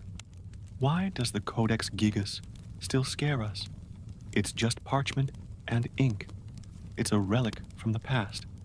And yet, when people stand before it, something primal stirs. Is it the size? The strange juxtaposition of scripture and spells? Or is it the idea that a book, an object, meant for knowledge, might hold something darker? The psychological weight of the Codex can't be overstated. There's something unnerving about a book that defies explanation. Unlike other grimoires or medieval texts, the Codex wasn't hidden in secret circles. It wasn't discovered in a tomb. It was proudly displayed, yet utterly anomalous. The devil page alone raises countless questions. Why is it placed opposite a heavenly city? Why does it have no text surrounding it, no explanation? It's as if the book pauses, commands the reader to stop, to see. Some historians believe the page was meant to scare monks into obedience, that seeing the devil would be a stark reminder of what awaits the sinful. Others argue it reflects a shift in the monastery's philosophy, an attempt to unify divine and forbidden knowledge under one binding. And here's a detail most miss. The devil in the Codex isn't red. He's not breathing fire. He's green, almost amphibian. His claws spread across the page like they're reaching for the reader. This isn't a theatrical devil. It's something older, stranger. Modern comparisons have been made to other ancient manuscripts, but the Codex remains alone in its size and composition. Paleographers, scholars who study ancient handwriting say the consistency is nearly impossible, not just in style, but in pressure, spacing, even the fade of the ink. To recreate the Codex today, using the same materials and methods, would take decades of uninterrupted work, which brings us back to that lonely monk, if he ever existed. How does one human maintain that focus, that precision, for so long? Some say he was possessed. Others say he was a genius, consumed by obsession. A few speculate that the monk didn't live to finish it, that someone else picked up the pen in secret and continued the work, preserving the illusion of a single hand. But then, why no slip-ups? No telltale breaks? No second voice? Even stranger, the manuscript seems to have missing pages. Some were removed, deliberately. Why? What was so dangerous it couldn't remain? Were they rituals? Confessions? Instructions? No one knows. What we do know is that the book has always evoked awe. In the courts of kings, it was displayed as a marvel. In the hands of collectors, it was locked away. And today, in the quiet halls of Sweden's National Library, it sits beneath glass, not just preserved, but contained.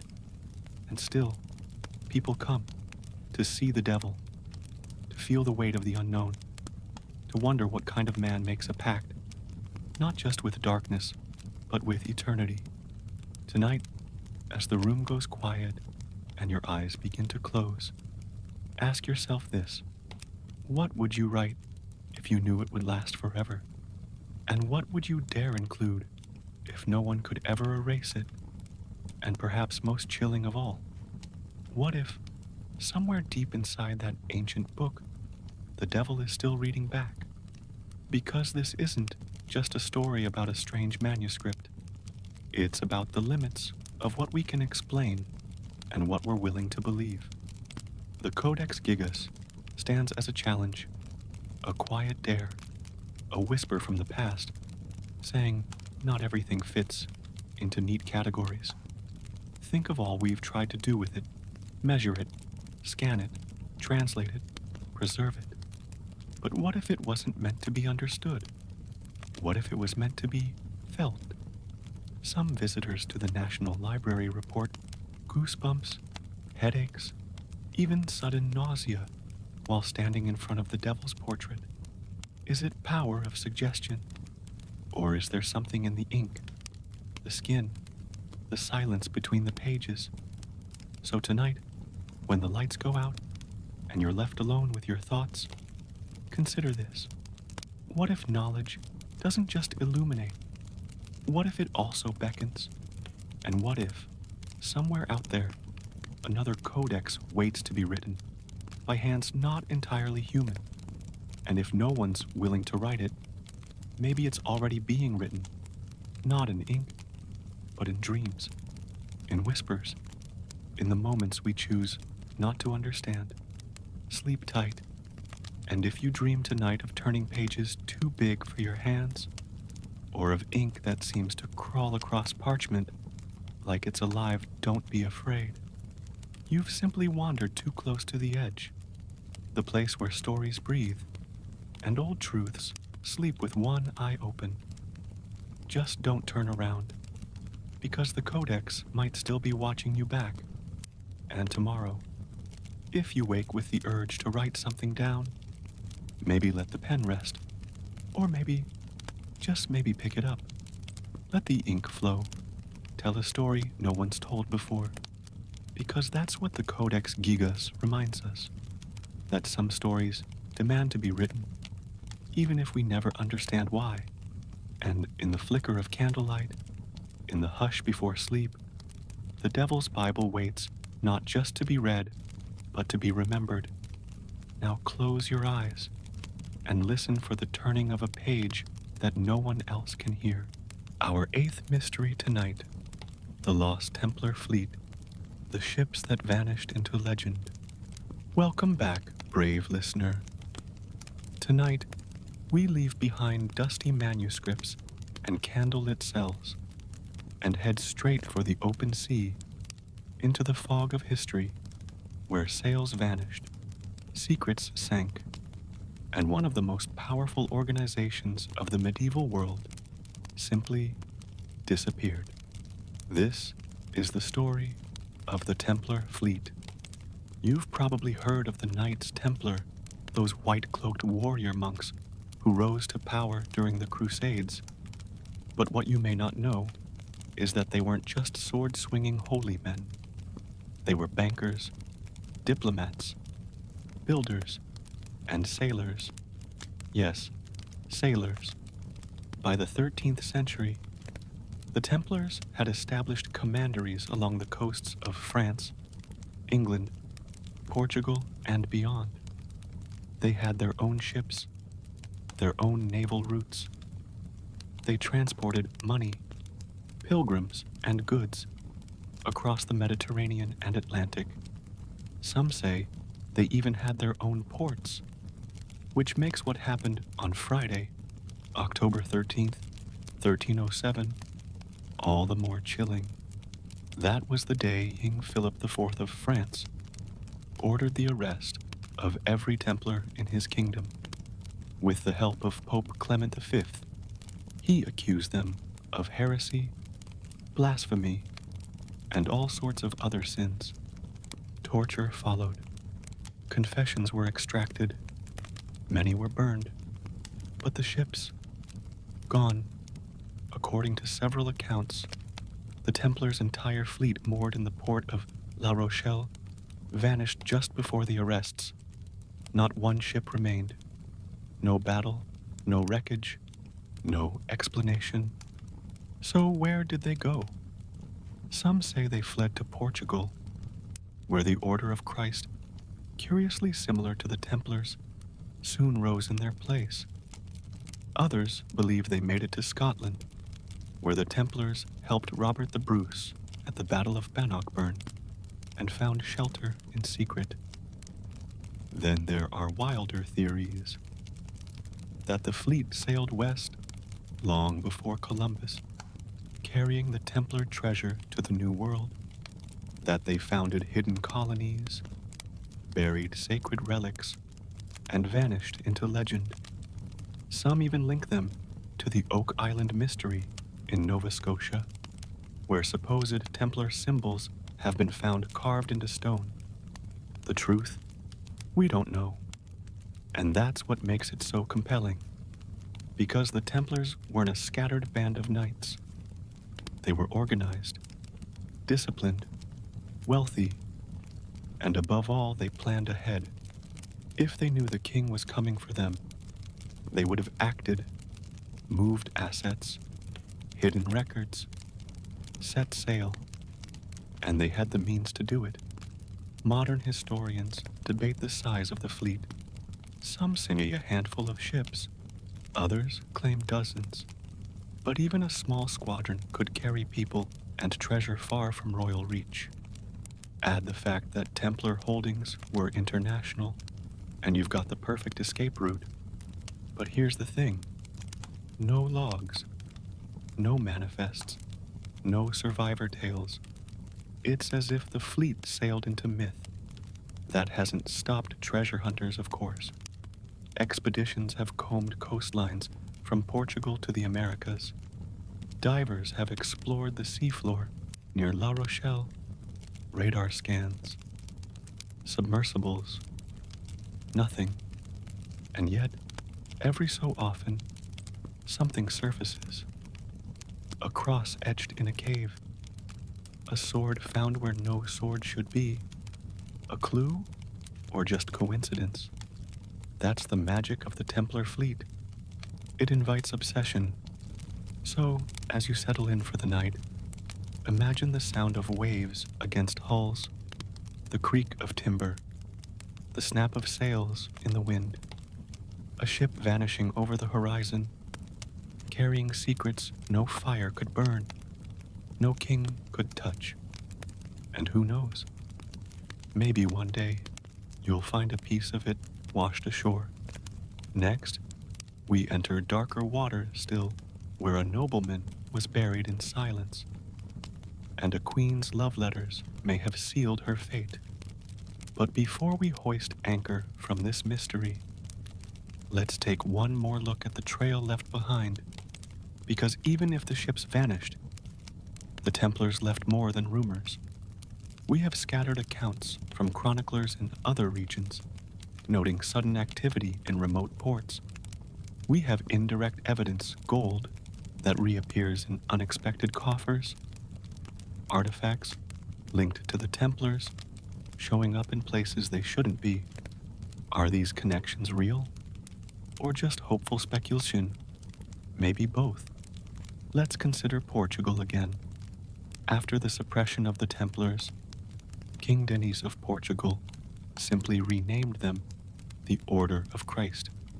Many of their assets, lands, and symbols passed directly into this new order. Coincidence? Not likely. Even the distinctive Templar cross was preserved and later emblazoned on the sails of ships during Portugal's Age of Discovery. Now think about that. The Templar cross sailing into the Atlantic, into Africa, India, perhaps even farther west. Could it be that the Templar fleet didn't vanish, it evolved? And what of Scotland? Some claim Templar knights fled north, carrying sacred relics and knowledge. They supposedly built secret chapels and carved strange symbols into stone walls. The Rosslyn Chapel, for instance, is often cited filled with cryptic imagery that defies clear explanation. Templar fingerprints, some say. Then there's Oak Island, the infamous site in Nova Scotia that sparked centuries of excavation and obsession. Theories abound that the Templars buried treasure there, a vault beneath the earth, filled with gold, documents, even the Holy Grail. Wild, right? Yet even skeptics admit something is down there, something engineered, something hidden with purpose. And here's a fun twist. Some researchers believe the Templars may have discovered the Americas well before Columbus. Maps like the Xenochart or the Vinland map hint at pre-Columbian crossings. Add to that the Masonic legends, which often echo Templar lore, secret voyages, hidden truths, sacred geometry. So let's imagine a fleet sails from La Rochelle. The sun sets behind them. Ahead lies mystery. They split some to Portugal, some to the British Isles. Maybe one or two vanish into the open Atlantic. What were they carrying? Gold? Relics? The Ark of the Covenant? Or just hope? The Templar fleet's true power might not have been in treasure, but in what it symbolized. Escape, continuity, the ability to disappear from history and reappear in myth. Which brings us back to you. Because when you stare into the unknown, whether it's a foggy coastline, or an old map, or a story half told, the Templar fleet is always out there, sails on the horizon, vanishing just as you approach. And maybe that's the greatest treasure of all. A mystery that once sits still. A secret that stays just out of reach. So tonight, as the tide rolls in and sleep pulls you under, dream of a ship gliding silently through dark water. No flag, no lights, just the steady beat of oars and the sound of whispers carried on the wind. Because the Templar fleet, whether lost to time or sailing, still in secret, leaves behind more than speculation. It leaves behind the tantalizing idea that some truths refuse to die, that some legacies don't fade, they hide. And waiting, always waiting, is a horizon that doesn't mark the end, but the beginning of something we've yet to discover. So keep your eyes on the waves, keep your ear to the stories, because one day, a sail might rise where none should be, and when it does, will you be ready to follow? And maybe that's what makes the Templar fleet eternal, not its gold, not its ships, but its perfect vanishing act, the way it slipped from history into the realm of whispers, into legends told by firelight and dreams visited in the hush before waking. It teaches us something vital, that the greatest mysteries don't need resolution. They only need to be remembered. So let it sail on through the centuries, across oceans and into the tides of imagination. A ghost fleet with real anchors. A question with no final answer. And as you drift off tonight, hear it again, the creak of ancient wood, the flutter of canvas, and a voice, faint but certain, calling from the fog. We are still out here. And if you're ever walking a quiet beach at dawn, and you spot a fragment of wood, old weathered, carved with a faded red cross Maybe don't dismiss it. Maybe pick it up. Maybe hold it to your ear and listen. You might just hear waves from another time. Because while kings erased records and fire consumed archives, the sea remembers. It always does. And in the stories we whisper, in the mysteries we chase, the Templar fleet sails on not just in legend, but in the very human need to believe that some truths slip past the net and keep sailing. Because the sea has no memory for borders, only currents. And perhaps that's why the Templars chose it. It doesn't ask questions. It doesn't give answers. It just carries those who trust it and buries what needs to be hidden. So if you ever find yourself standing on a lonely dock with mist curling around your ankles and silence stretching in every direction, you might feel it too. That pull, that ancient promise. Not everything is lost. Some things are simply waiting to be found. Our ninth mystery tonight, the masked executioner who killed King Charles I. Welcome back, midnight thinkers. We've sailed oceans, wandered lost libraries, and chased vanished fleets. But tonight we arrive at a platform, a scaffold. London, January 30th, 1649. A king steps into the cold air, his breath forming clouds. He is calm, composed, and utterly doomed. This is the story of an execution and a man who disappeared the moment he made history.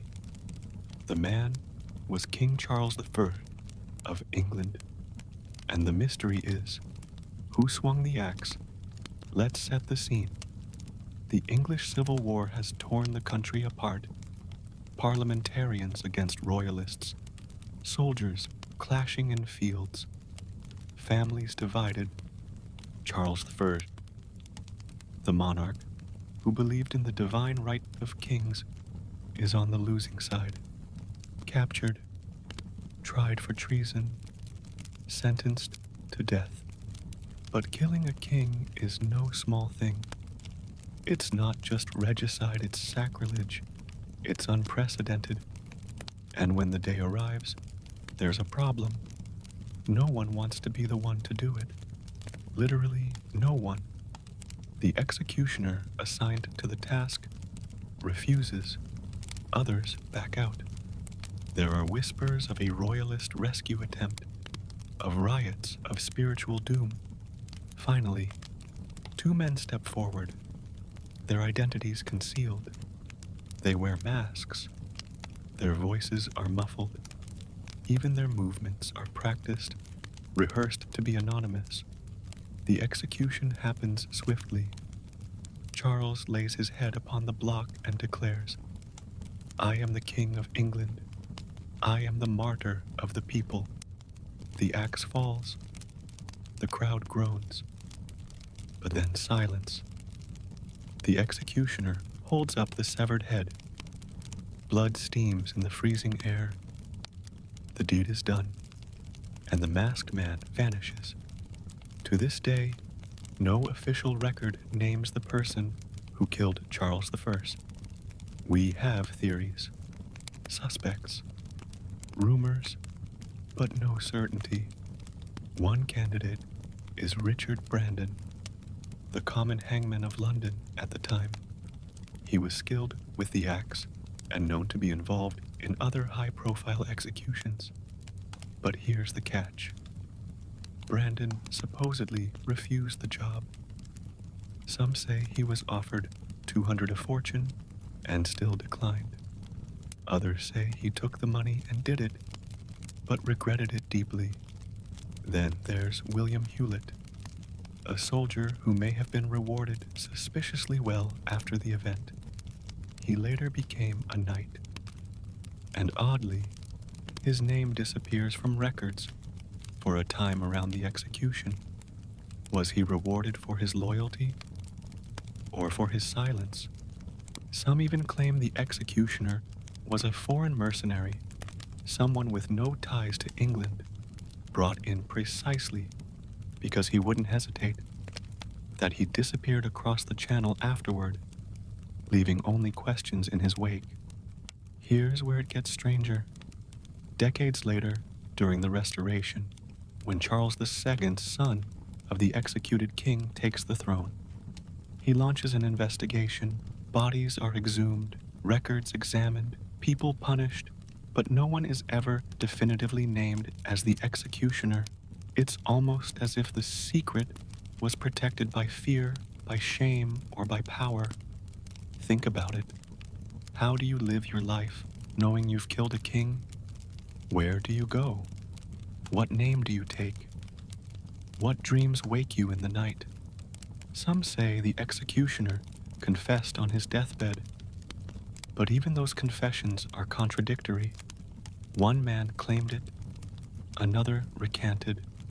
One said he watched it, another said he was it. The mystery isn't just about identity, it's about accountability, about the weight of history and the strange human need to erase the hand that strikes the blow. Because we know who judged Charles. We know who signed the death warrant. We even know who arranged the scaffold. But the final act? Still a ghost. And maybe that's fitting. Because Charles, I died not just as a man, but as a symbol of monarchy, of divine right, of a world cracking open. And the person who killed him didn't just sever a head, they severed an era. So tonight, as the air chills and shadows lengthen, imagine that scaffold once more, the masked figure, the hush of 1,000 breaths held, the blade lifted, a nation watching, and ask yourself, if history needed a villain, would you have removed the mask? Next, we turn to a deeper betrayal, not of power, but of passion, where a queen's secret letters may have led to the end of more than a reign. But before we turn the page, let's step back into the moment, the very moment the axe fell. Contemporary witnesses said the sound echoed like thunder. The crowd flinched as one, and then nothing. No applause, no cheers, just a silence so thick it felt holy or haunted. It wasn't just the death of a man, it was the death of an idea. You see, he didn't just believe in monarchy, he embodied it. To him, ruling wasn't a privilege, it was divine obligation. He saw himself as appointed by God. And when that head fell into the basket, it was as if the heavens themselves had been challenged. And yet, the sky didn't fall. The earth didn't open. Instead, the people shuffled home. The executioner slipped away. History carried on. Some say this is why the identity was never revealed. Because the man who struck the final blow didn't just kill a king. He disproved a theology. He collapsed a myth. Now let's talk about the aftermath. The monarchy was abolished. England became a republic under Oliver Cromwell. Royal symbols were removed. Currency changed. Ceremonies were stripped of their grandeur. And yet, in the shadows, the royalist cause still simmered. Royalists turned Charles into a martyr. Pamphlets circulated. Secret services plotted. The anniversary of his execution became a solemn observance. And always, always the question returned, who did it? Because if you knew the executioner's name, you had a scapegoat, a vessel for anger, a focus for vengeance. But no name ever came. Even today, historians argue. Was it Brandon, Hewlett, an anonymous soldier, or someone we'll never uncover? buried in an unmarked grave, having taken the greatest secret of the century to his deathbed.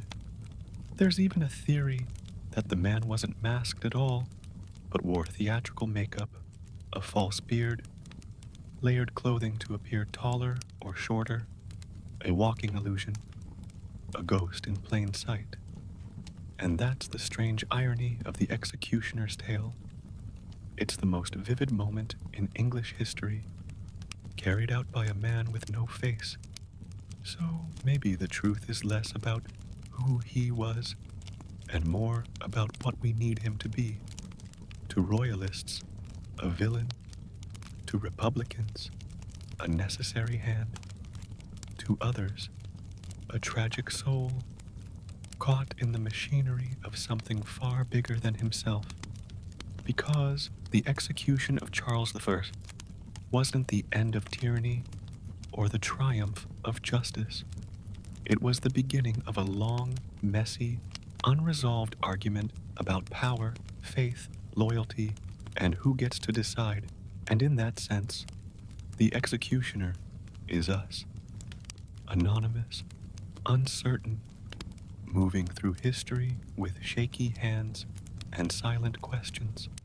So tonight, as the wind rustles outside your window, imagine not the man with the crown, but the man with the axe, masked, alone, listening to the heartbeat of a kingdom and making a choice he could never undo.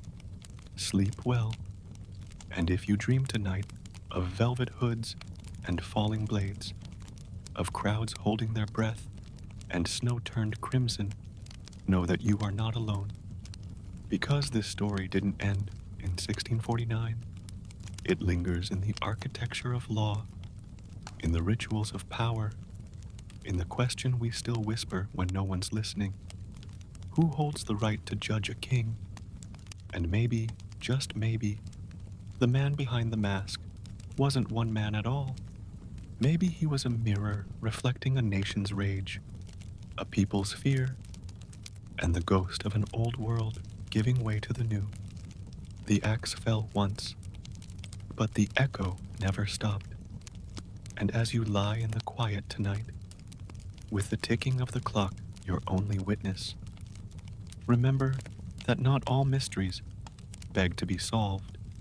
Some are meant to linger to remind us that power has a price, and history often leaves its sharpest questions unanswered.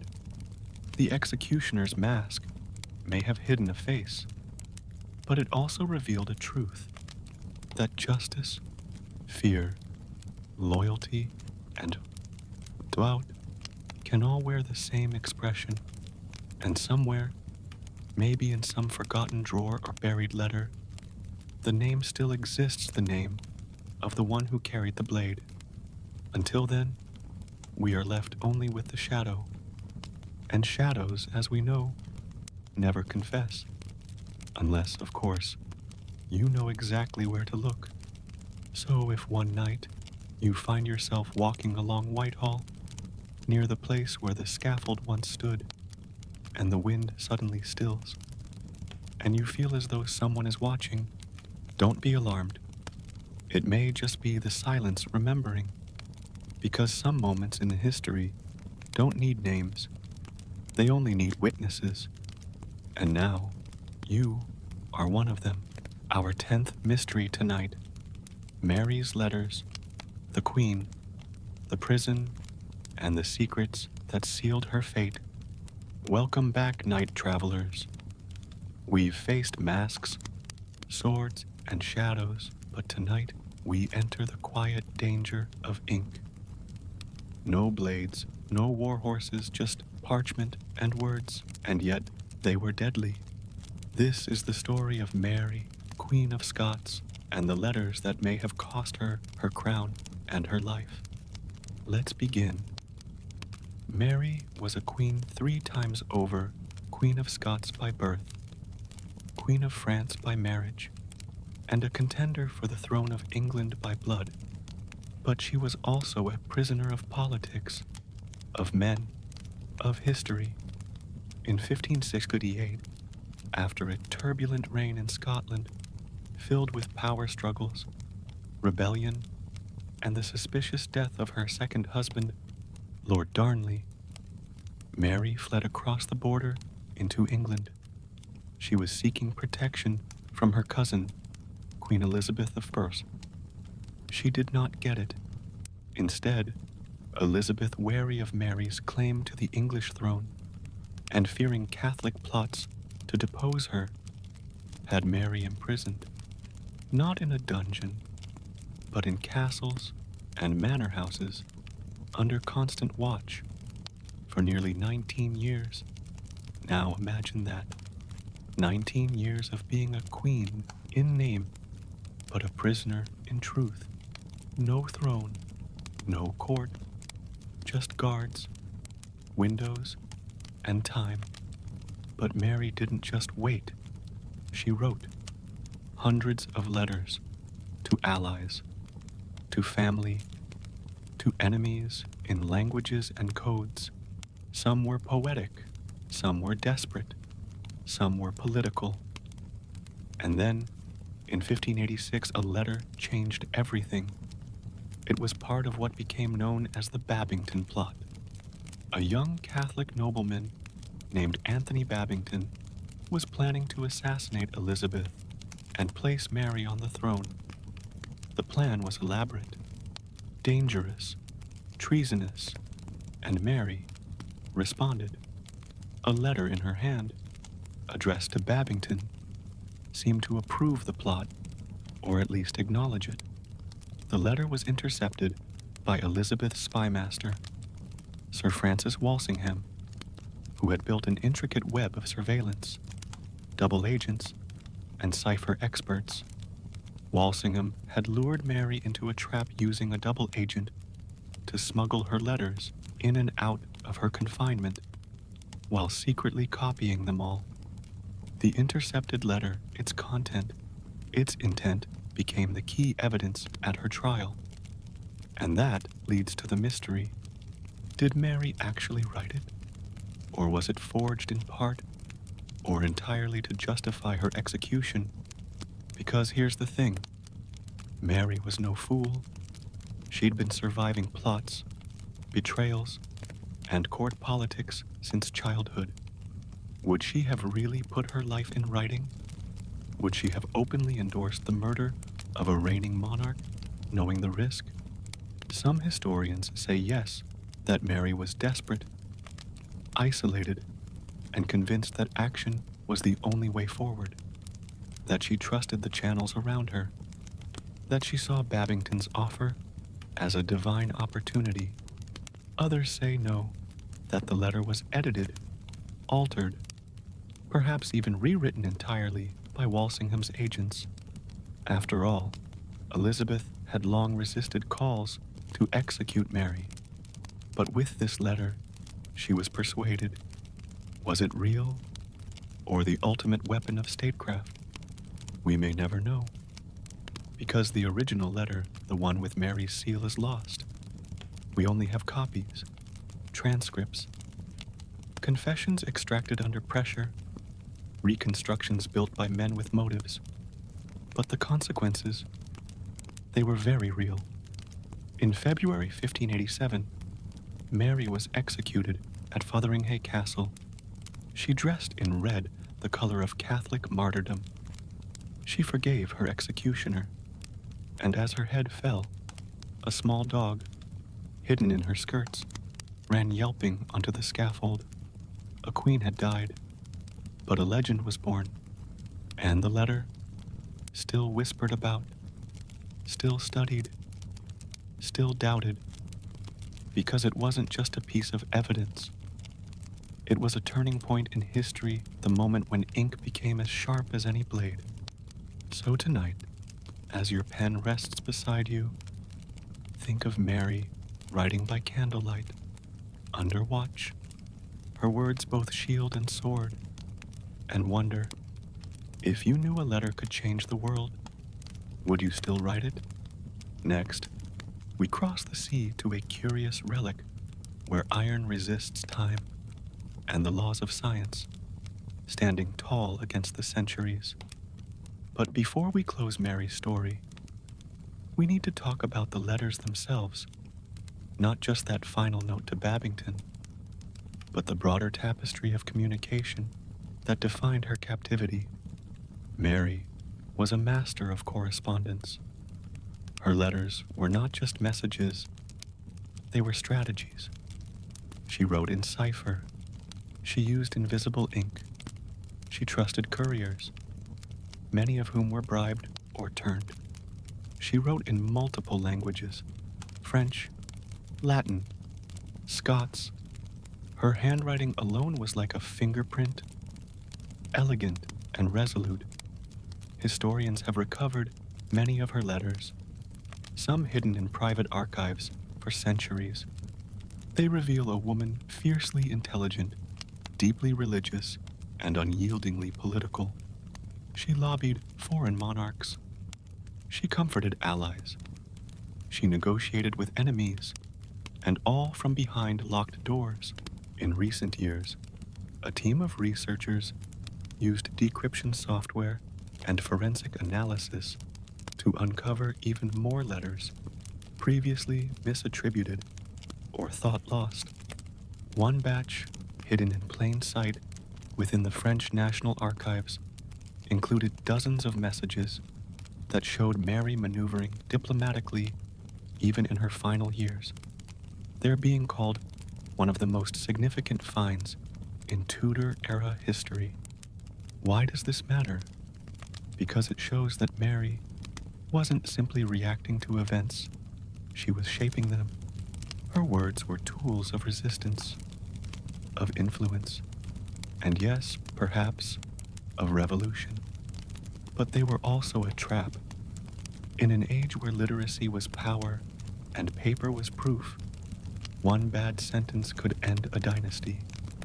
One phrase taken out of context, translated maliciously, or copied in secret, could change the fate of nations.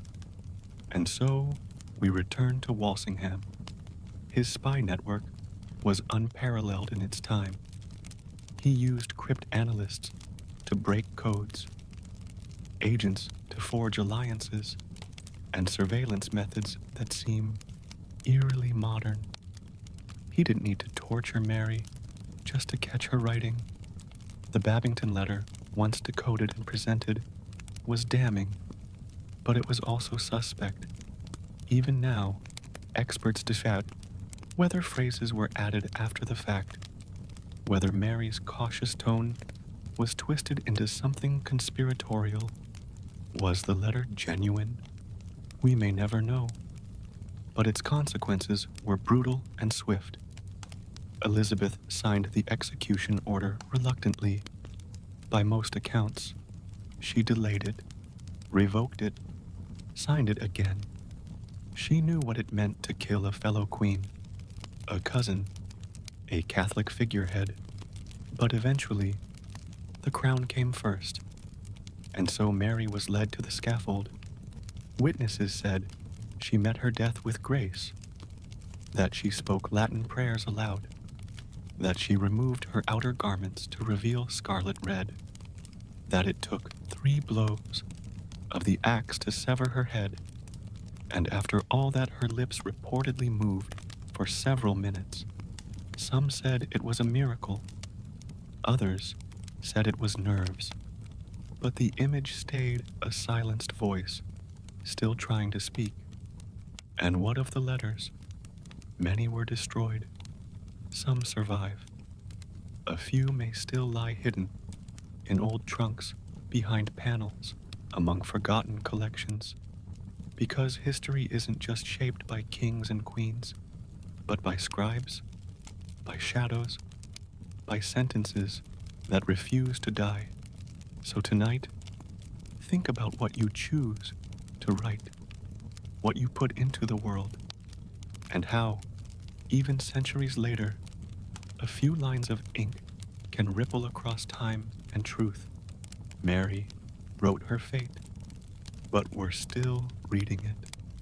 And maybe, just maybe, that was her final strategy not to win in life, but to survive in memory, because centuries later, we're still decoding her choices, still arguing over her motives, still turning her words over like relics in candlelight.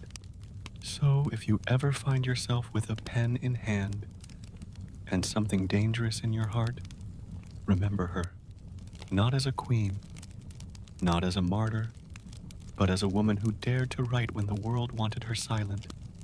And that courage, in the end, might be her greatest legacy. Even in death, her story refused to settle. Artists painted her final moments. Writers turned her life into opera. And Catholics canonized her as a martyr. Elizabeth, her cousin and rival, never escaped the shadow of Mary's memory. Some say her decision to sign that death warrant haunted her until the grave. And the world? It kept asking questions, reenacting the trial, retranslating the letters, revisiting the castle ruins where a queen once dreamed of freedom. Because Mary didn't vanish, she became part of the question we still ask. What does it mean to rule, to resist, to write? And now, as your eyes begin to close, imagine her not in chains, but at a desk, quill in hand, ink blotting the silence, writing not to survive, but to endure. That's how legends live on, in ink. And perhaps that's the true legacy of Mary's letters, not the power they held in the moment, but the echoes they continue to cast. Because every generation returns to them, searching for answers, for warnings, for courage. So if one night you hear the scratching of a quill in your dreams, or glimpse candlelight flicker against stone walls, don't be afraid. It might just be Mary, still writing, still speaking, still reminding us that silence is never the end of the story.